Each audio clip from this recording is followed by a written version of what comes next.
going over fiberglass in snowboards. I'm Makai. So let's see, first off, why I chose this topic.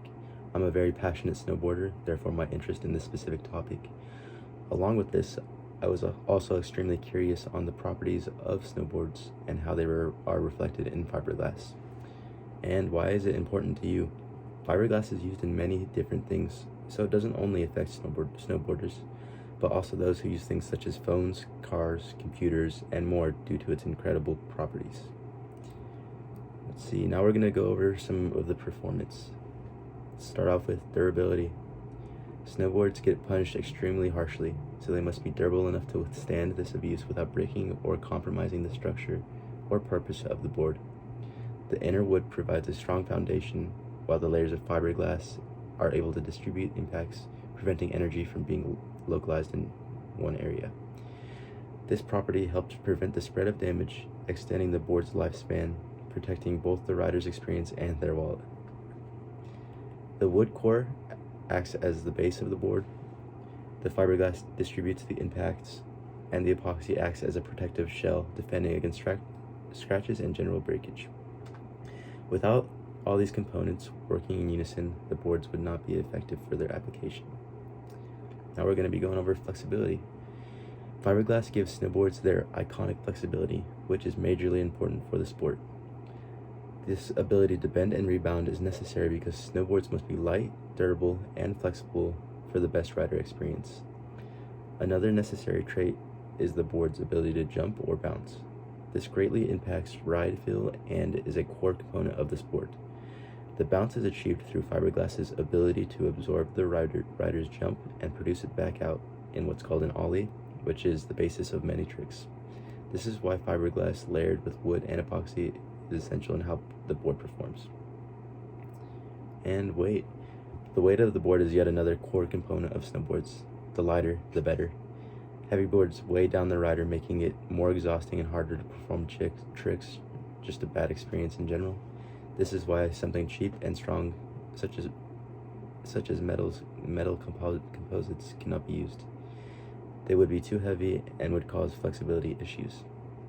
All three of the snowboard's core components are very light, making it impressive that these boards can be so durable while still remaining light. Structure slash properties. First, let's go over the types of fiberglass. There are a few main types. The two biggest, in my opinion, are E-glass and C-glass. Let's see, C-glass is used for its high chemical resistance, and E-glass is the most common form. It's used for its great insulation and durability. It's also the form that's used within snowboards. Microstructure.